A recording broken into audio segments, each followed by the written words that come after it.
Assalamualaikum warahmatullahi wabarakatuh. Berjumpa kembali di channel ini. Salam sejahtera untuk kita semua, terkhusus rekan-rekan guru calon P3K. Kali ini saya akan mengupdate informasi terbaru terkait dengan usulan yang sudah disampaikan oleh Bapak Ibu guru, terkhusus yang sudah PG. Sudah ada respon yang menyatakan bahwa semua masukan Bapak Ibu guru telah ditampung. Kita akan bahas pada kesempatan ini Bapak Ibu sekalian. Namun sebelumnya, kepada Bapak Ibu yang baru bergabung di channel ini, saya mengundang Bapak Ibu sekalian untuk menjadi sahabat profesi guru dengan cara subscribe dan aktifkan loncengnya untuk mendapatkan informasi terbaru dari channel ini. Nah, sebelumnya Bapak Ibu sekalian, terkait dengan jawaban sanggahan yang diberikan oleh Kemendikbud, ternyata banyak sekali Bapak Ibu guru yang menerima jawaban yang tidak sinkron dengan sanggahan yang diajukan. Ini beberapa masukan dari rekan-rekan yang barangkali sama dengan Bapak Ibu sekalian. Disampaikan di sini, betul apa yang saya alami terkait sanggahan afirmasi usia. Saya tidak mendapat jawaban yang sesuai dengan permasalahan saya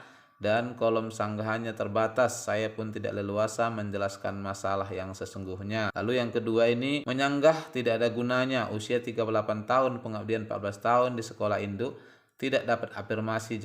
Jawaban sanggahannya umur masih di bawah 35 tahun. Itu panitia yang umur titik-titik ditaruh di mana? Itulah gunanya KTP diupload waktu mendaftar masa kelahiran 1983. Jawaban sanggahannya umurnya belum cukup 35 tahun. Jelas memang di sini lahir di 1983. Jadi sayang sekali ya, Bapak Ibu yang harusnya mendapat afirmasi ini tidak mendapat afirmasi. Lalu terkait dengan pengumuman hasil pasca sanggah serta pengisian formasi tahap 2 ini, ya baru-baru ini Bu Nunuk Suryani menyampaikan melalui akun Instagramnya yang isinya seperti ini Bapak Ibu sekalian.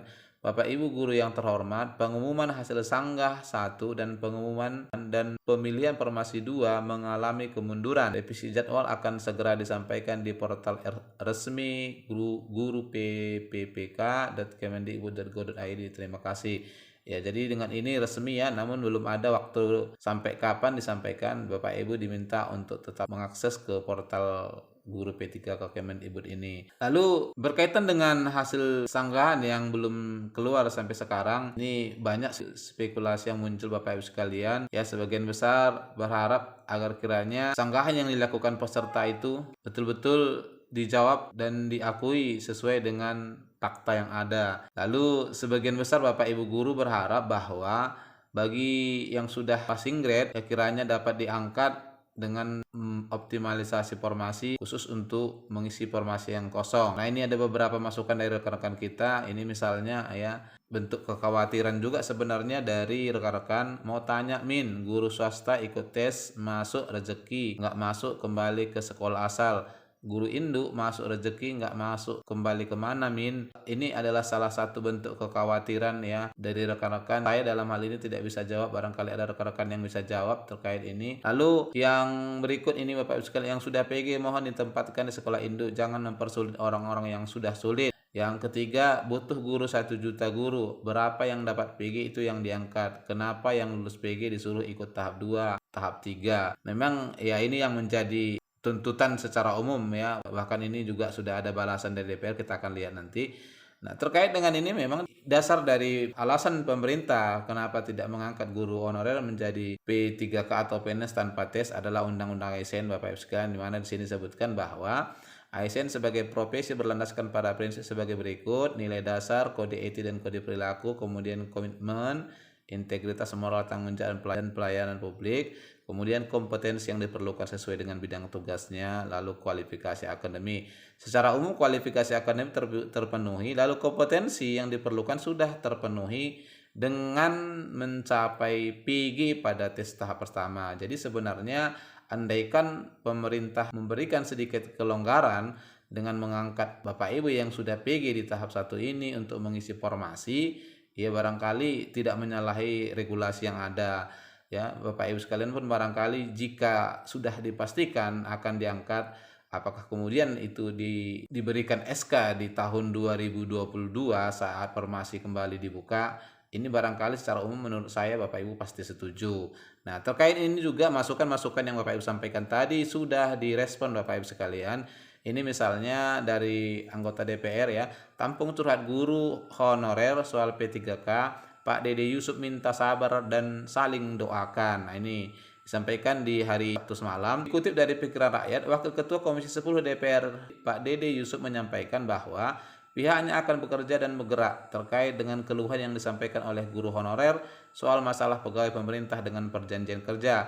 Pak Dede menyebut dia akan sesering mungkin menemui guru honorer untuk berdiskusi serta menampung curhat. Ditambahkan beliau, buat para guru honor yang selalu DM saya atau komen terus soal masalah P3K, saya ingin lapor walau saya tidak bisa membalas chat atau DM satu-satu, tapi saya terus bekerja dan bergerak. Saya temui para guru honor sesering mungkin, kita diskusi dan saling curhat sampai puas, tutur beliau. Pak Dede Yusuf menyebut semua masalah yang disampaikan oleh guru honorer ditampung olehnya. Nah, ini kabar barunya Bapak Ibu sekalian ya. Jadi sudah ditampung aspirasinya. Disebutkan di sini hampir semuanya saya tangkap masalah yang timbul.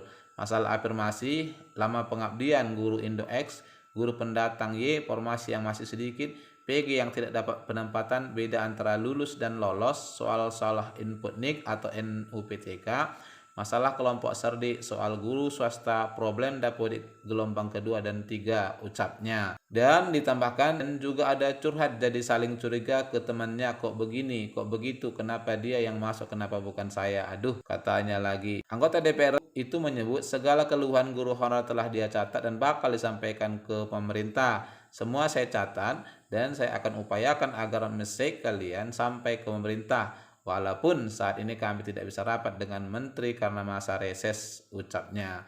Nah, selain itu, Pak Dede juga menyebutkan bahwa pihaknya akan bakal terus berjuang agar para guru mendapat hak dengan sebaik mungkin. Dalam unggahannya, Pak Dede Yusuf meminta untuk bersabar dan saling mendoakan. Tapi percayalah, saya dan Komisi 10 akan tetap berjuang agar para guru mendapatkan haknya dengan sebaik-baiknya, ucap dia.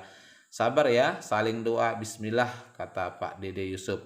Nah, ini Bapak Ibu sekalian, jadi semua aspirasi Bapak Ibu sekalian ya sudah ditampung oleh anggota DPR, tinggal barangkali nanti disampaikan kepada pengambil kebijakan. Lalu kabar yang kedua Bapak Ibu sekalian, ini ada informasi terbaru, pimpinan honorer K2 galang gerakan usir P3K guru swasta dari sekolah negeri. Nah, terkait ini memang sudah ada riak-riak yang terjadi di lapangan ya, kekisruhan antara guru honor negeri yang merasa terancam dengan kehadiran guru swasta. Pak Eko selaku koordinator K2 menyampaikan seharusnya guru honorer yang pindah ke swasta tidak didata lagi di sekolah negeri sehingga mereka leluasa mendaftar mengisi formasi guru honorer aktif di sekolah negeri. Kami minta semua Korda dan Korwil PHK2I mendata sekolah-sekolah yang diisi P3K guru dari swasta yang sekolahnya sudah ada pengajarannya, ucapnya.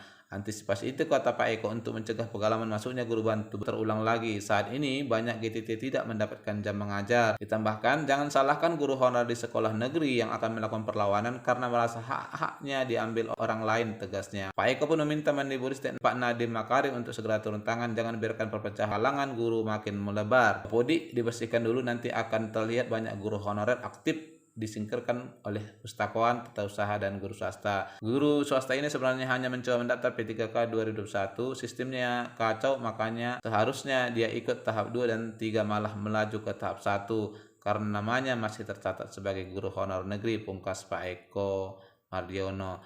Nah, inilah Bapak Ibu sekalian ya, fakta di lapangan yang terjadi saat ini, sehingga kita berharap ya agar kiranya Kemendikbud sebijaksana mungkin mengambil keputusan, terkhusus karena adanya sebelumnya janji terkait optimalisasi formasi yang akan dilaksanakan di tahap 2 dan tahap 3 ini, sehingga kemudian apa yang kita khawatirkan ya terkait terpecahnya Bapak Ibu guru tidak terjadi di lapangan.